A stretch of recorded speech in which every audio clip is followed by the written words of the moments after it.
Twitter and Facebook goes full cancel culture. Amy Coney Barrett, a light at the end of the dark tunnel, and Trinidad and Tobago is a joke of a country, and a land full of double standards. Hashtag DSS, hashtag Prime Minister, hashtag CSO, hashtag Heeraman Airlines.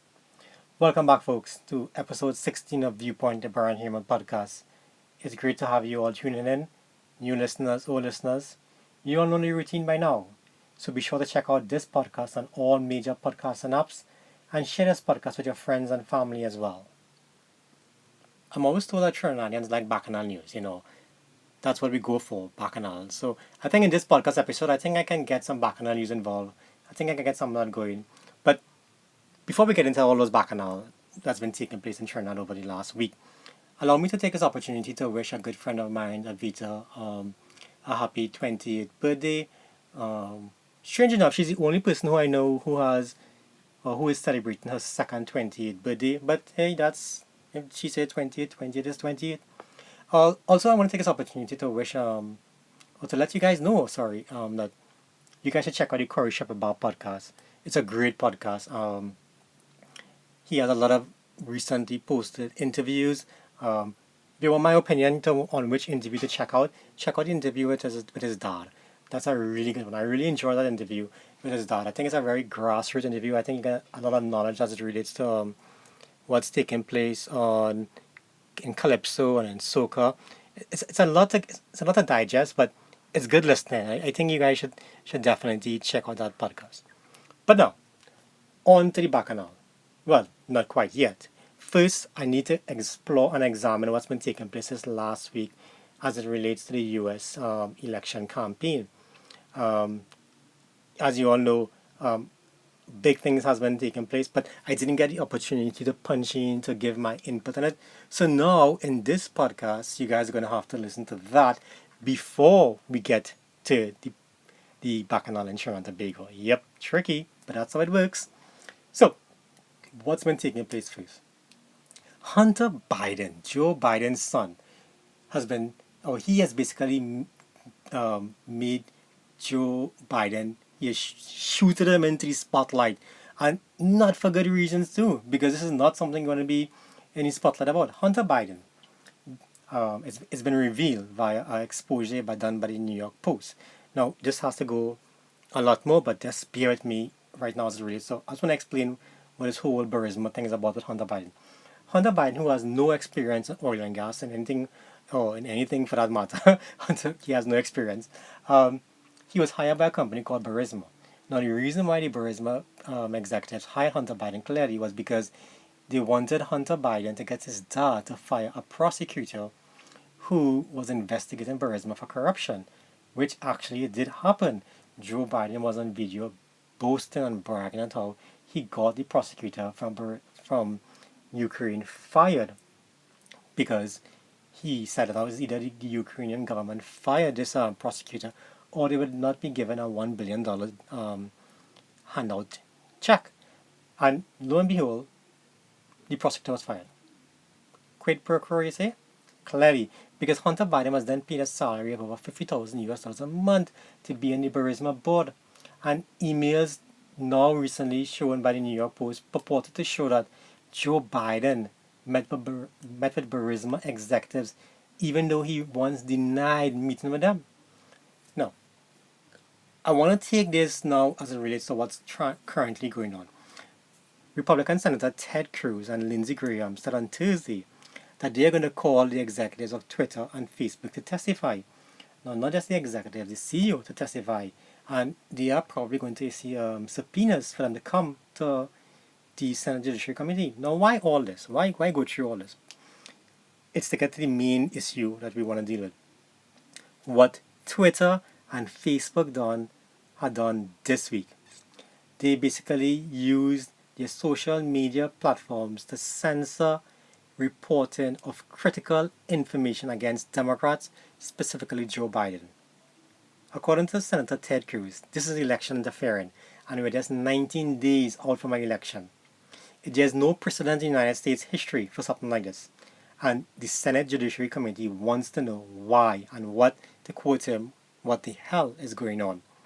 Now, the Senate Judiciary Committee leaders, they basically said Jack Dorsey, who's the CEO of Twitter, and Mark Zuckerberg, who's the CEO of Facebook, will appear before them on Friday, the 23rd of October. This action basically is coming, as I mentioned, when Twitter and Facebook took steps to stop the widespread dissemination of an explosive New York Post report this week that purports to show emails from Hunter Biden linking his father to Ukrainian business dealings, or to his son, Hunter Biden, Ukrainian business dealings. Republicans are, they're arguing that the social media platforms is now engaging in censorship, and these technical giants, these tech giants, are in cahoots with the Biden campaign to suppress a negative story against Joe Biden. They also claim that this is hypocrisy, seeing that when there was a Russia steal dossier against Donald Trump that was damaging to the president, a dossier that was proven to be false in every single context, in every single hearing, Twitter and Facebook did nothing to censor the contents of that report. They just allowed it to pass through their platforms without saying anything. The Republicans pointed out that these tech giants were now somehow attempting to influence voters with their suppression of information and dissemination of information.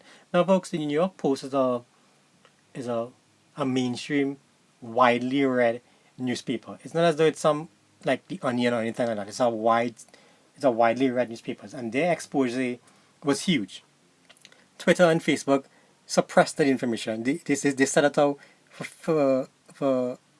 Facebook. However, they said Facebook said they were limiting the dissemination of the link.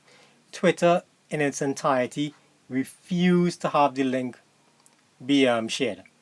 They blocked the link totally. Anyone attempting to share the link was they got nowhere when sharing the link. As a matter of fact, the president spokesperson Kayleigh McEnany, her account was locked out while she attempted to share the link. Now, why is this so important as to what Twitter and Facebook is doing? Why is what they're engaging in is so important? Because you see, Twitter and Facebook's they are basically platforms as compared to publishers. Publishers basically being, you get to edit content and put out there, and if your content is not truthful or libelous, you may very well be sued because you are basically willfully publishing these contents and of your own free will. You are editing these contents before you publish them, so you may very well face lawsuits. Platforms, however, Twitter, Facebook, Instagram, TikTok, if it's still around, that is, they are platforms, and platforms enjoy a certain level of protection within the law. They're not allowed. You can't sue them as compared to a publisher. So platforms, in terms of Twitter and Facebook, they have now officially joined the cancel culture when they attempted to suppress this New York Post story. It's no longer free speech; it's now democratic speech, and the benefits that they are now afforded under 230's protections, I think they should be taken away. Now, social media giants, they are afforded these liability under Section 230 of the Communications and Decency Act of 1996. So they're not allowed to be sued per se, because what platform do, they just provide a space out there and anybody gets to throw whatever they want on the space, on the platform. And they just allow the Twitter and Facebook just provide a space for you to do that, for you to share your content. But when you start engaging in editing, before you share the content, then you're basically operating as a publisher. And if you're operating as a publisher, then why do you need 230 protections? And it's good to know that our House Leader, GOP, Kevin McCarthy, agreed when I think that how the 230 should be removed, the protection on the 230 should be removed. Because it is clearly Section 230 in its current form is not being used, or is no longer working as it was designed in 1996. You see, those media giants like Facebook and Twitter, I think they are operating now like monopolies. And like any monopoly, they need to be broken up. And I think a monopoly as it relates to communication is more dangerous than any other kind of monopoly. Because you're suppressing news that people need to get out there. You're suppressing what people should be reading and should not be reading. You're putting forward what you alone wants to be read, and that is crazy. What is even more telling that happened this week is regards to the town hall debates that took place with Joe Biden and Donald Trump. It was amazing to watch those two debates. It was like watching people from two different universes as it relates to the journalists. If it's one thing that journalists has done to destroy journalism, is to not collect facts and to not provide a full story. And those two debates was a reflection of that statement. ABC News, they had a town hall with hosted by George Stephanopoulos with Joe Biden. NBC News had a town hall hosted by I think was the today host Savannah Guthrie. I hope I pronounced the name correctly. And both those debates took place on Thursday night, same time more or less. When you watch what happened with regards to those two debates, the only thing that George Stephanopoulos didn't do for Joe Biden was to give him a cigar, a glass of wine, and a good massage. Because the softball question was amazing. Joe Biden wasn't asked anything difficult. And compare that town hall to the town hall done by NBC Savannah. They attempted to, Savannah, the questions, I mean, Donald Trump was cool, composed, and collective. But she was interrupting him. Not that Donald Trump is not one for interrupting. However, the comparison of the two debates was chalk and cheese. Because here you have one anchor giving Joe Biden, the softball question, and one trying to show Donald Trump as some sort of evil person. It's ridiculous how they try to do these things, these media houses. That like if the American people won't see through something that's clearly biased as that.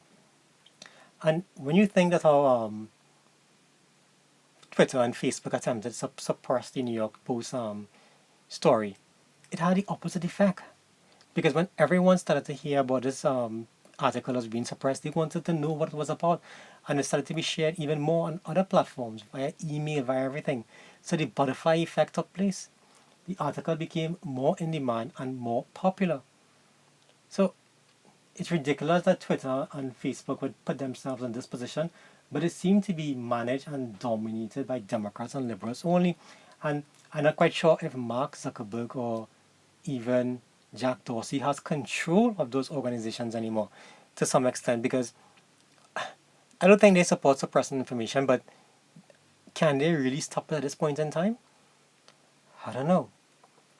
But moving on to another topic that's made the headlines in the US this past week, ECB. Destroy Democrats. For those of you who don't know who ECB is, ECB basically means Amy Coney Barrett. She is the judge nominated to sit and replace Ruth Bader Ginsburg on the Supreme Court.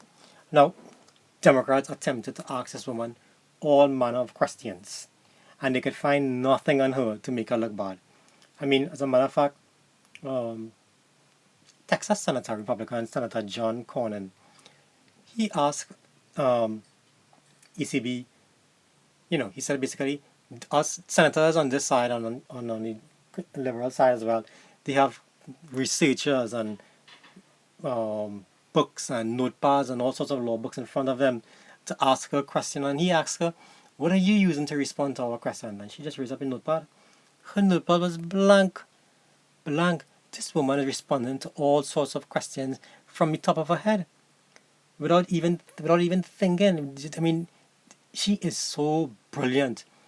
It's amazing to watch how she operated. Cool, calm, and collected. You ask her any question, she can answer it. She's recalling cases from God knows where back when. I mean, even Senator Dianne Feinstein from California, who's Democratic by the way, she had to admit that her response was impressive. She was that good. I mean, the Orange Man did great. I mean, this nominee was more authentic than anyone in Washington, D.C. Better put together, more knowledgeable, brilliant.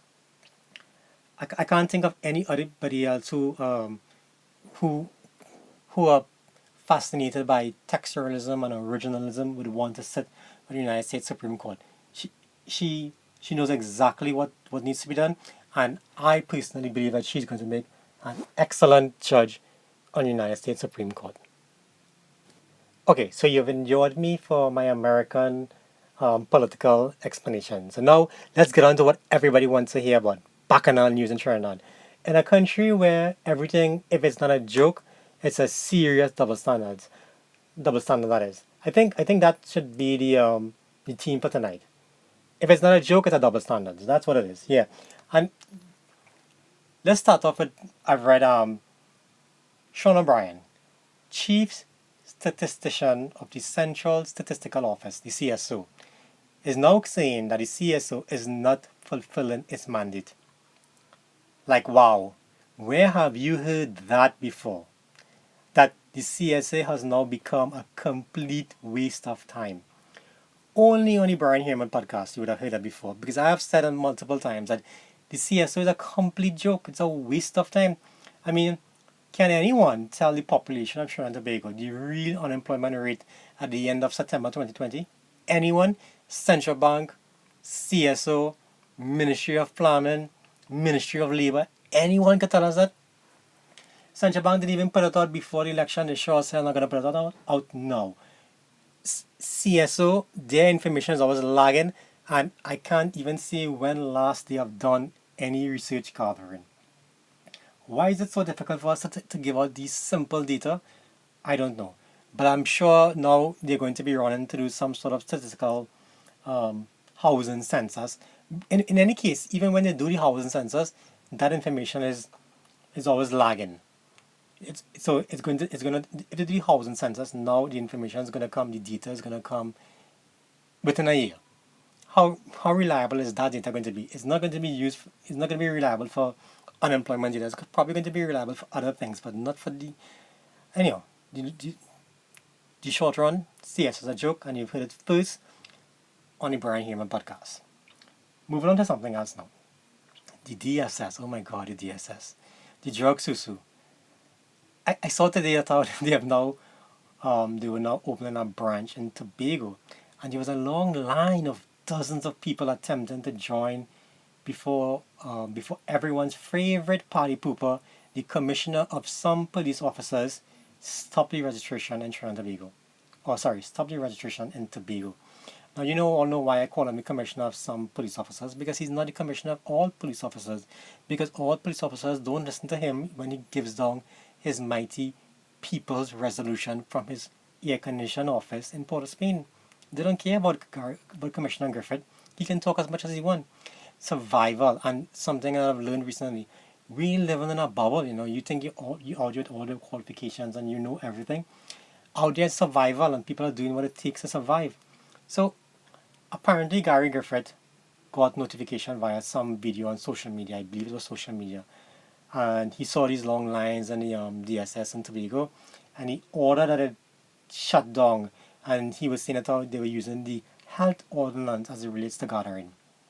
Now, in my mind, in any real democracy, if you're innocent until proven guilty, and especially if you're not charged, then one would think that what the police and what the Commissioner Griffith is doing is bordering on police harassment. I mean, Gary Griffith is just angry that, and he's angry, and he's not attempting to use or fit any law to target these people. I mean, it's like some sort of retribution for what is clearly his officers returning the $22 million funds while taking a little something off the top for safekeeping. He's just looking for retribution against them because he's feeling pressured on what transpired. I don't understand. I mean, if it is that they are guilty of something, then charge them.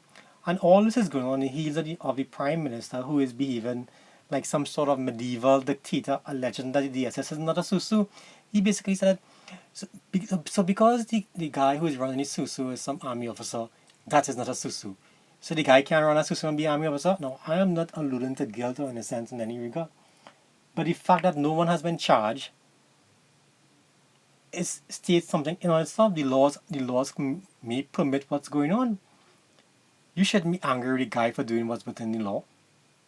Now, he's alleging that this is not a susu. And this is coming from the same man who cannot recognize what is a real email compared to a fake email. Yes, Mr. Prime Minister, we have not forgotten Emailgate. We're still thinking about that. and what the implications were of that investigation. If you know so much, along with Johnny Ringo, Commissioner Gary, why is no one being charged? Why haven't you charged anyone? So the Commissioner of Police has transferred 10 police officers and suspended 4.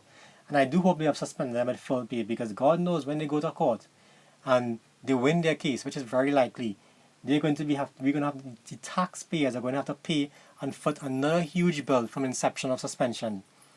So I hope they're being paid on this suspension, on this vacation, clearly what it's going to be. Which brings me to this point.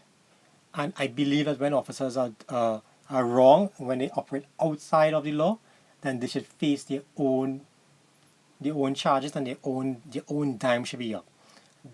That is what I believe. And I think once we have that going on, then I think personal accountability and behavior will change.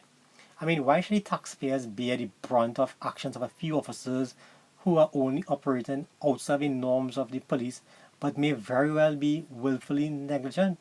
If they're operating outside the norms and values of the police service regulations and what is written, then they alone should stand across. You could call in the Attorney General as a addition to the lawsuit, but why should the taxpayer dime have to fund that bill? I don't know. But I do know, as long as the taxpayer is funding the bill, then officers will have no problem operating as they do and as they feel. But getting back to the main point, the Prime Minister is saying that he has reached out to the Prime Minister of Barbados and to authorities in England, and is requesting foreign police assistance to assist in the DSS probe. Really? Foreign police to assist in the DSS probe? From England? From Barbados? But why in God's name did you not invite, Mr. Prime Minister, foreign police officers to probe the fake oil scandal involving A&V drilling and your personal friend, according to you, Mr. Nizambash? How come no foreign officers for that investigation? Instead, you appointed your lawyer as the chairperson of the company. What is even going on with that A&V drilling investigation? Did anything ever come out of it? But Trinidad has a 7-day mentality, remember today and we forget right afterwards. Nobody cares, Like I said, it's a taxpayer dime. Nobody cares. If it is for personal money, then everybody would have cared what's happening, but nobody cares once it's the taxpayer's dime. And what about no foreign police officers to assist in the investigation of the Commissioner of Police best friend forever, Mr. Hackshaw? I didn't see they invite no foreign police officers for that investigation either. So what, Mr. Hackshaw is better than DSS people? Huh? Is that what we're saying? And what about election observers? How come no election observers either?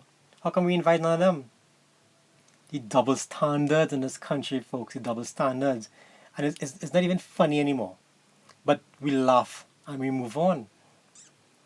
As long as, as I've said I think it's my first podcast, as long as there's a double standard in this country, then nothing serious will take place, because there'll never be consensus and there'll never be respect for anything.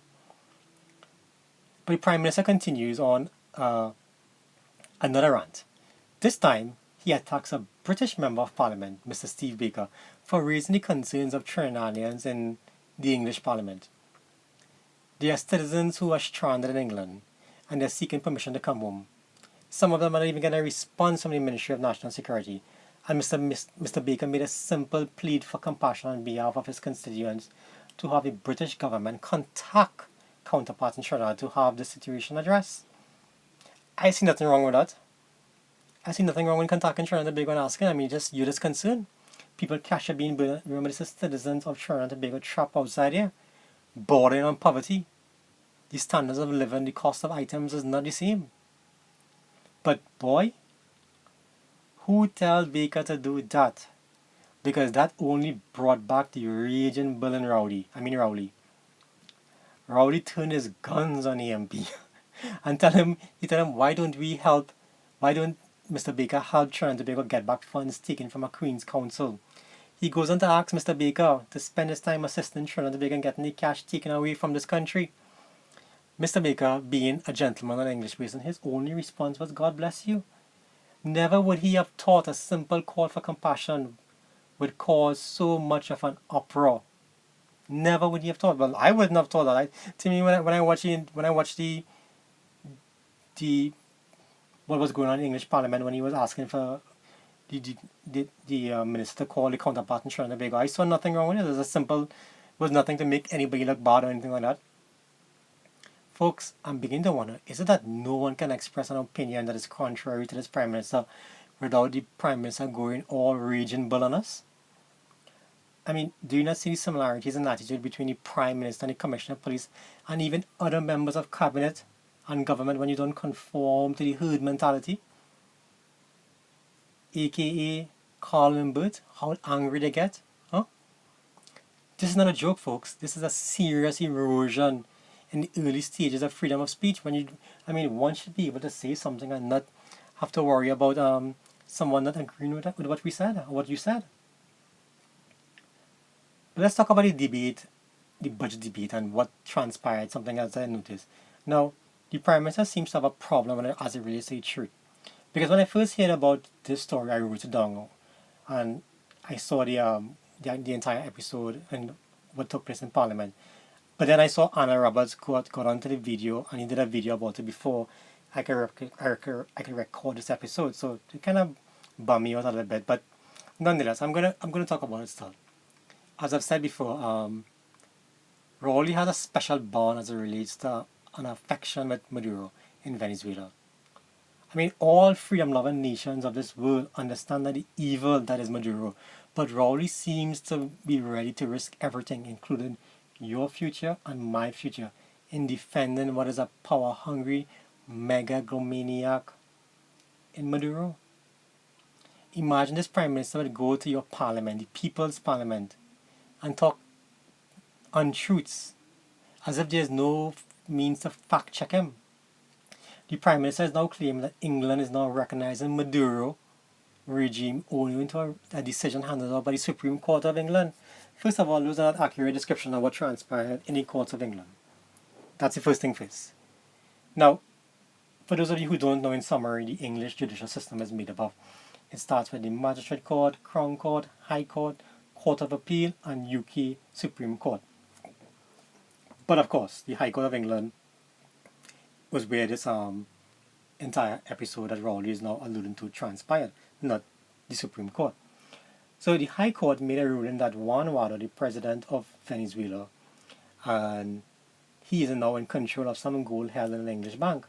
Maduro attorneys then went and appealed this matter in the Court of Appeal in England, and the Court of Appeal made no decision but sent the matter back to the High Court of England with several questions to be determined. One of those questions including if Her Majesty government recognizes Juan Guaido as the legitimate president of all of Venezuela, or if it's only in relation to this issue as it relates to control of the gold. I don't understand, for God's sakes, why the Attorney General, why the Prime Minister doesn't seek counsel from the Attorney General before making his outlandish statements. What the Prime Minister said in Parliament and what actually transpired is two different things. And I wonder if it is that he's making these statements deliberately or without having all the facts. And I'm going for the benefit of the doubt to say is because he doesn't have all the facts and he just made a mistake. For now, that's what we're going with. But the Prime Minister is constantly defending Maduro.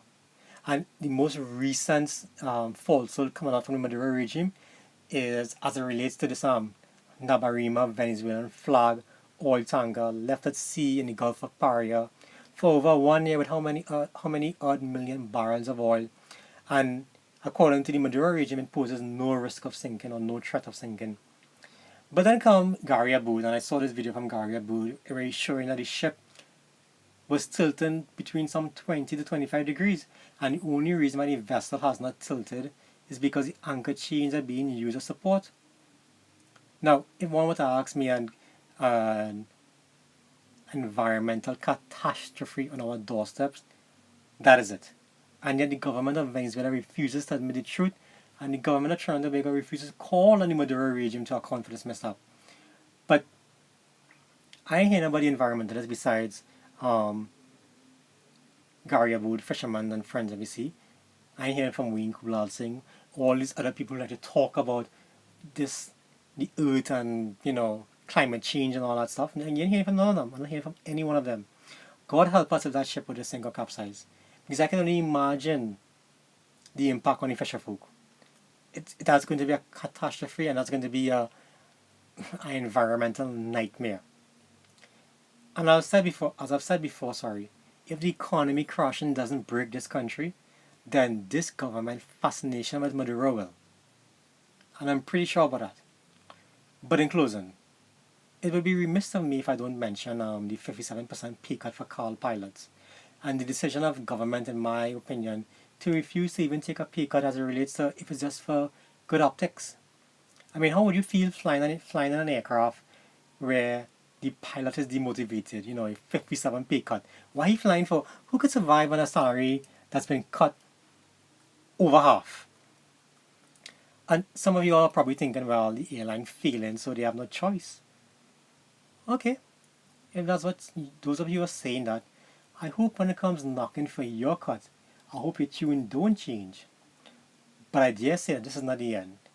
And like I said, in closing, I want to ask you guys to say a prayer for the workers in this country as it relates to hashtag port, hashtag WASA, hashtag TNTech, hashtag public servants. Thanks for tuning in, folks. Stay tuned.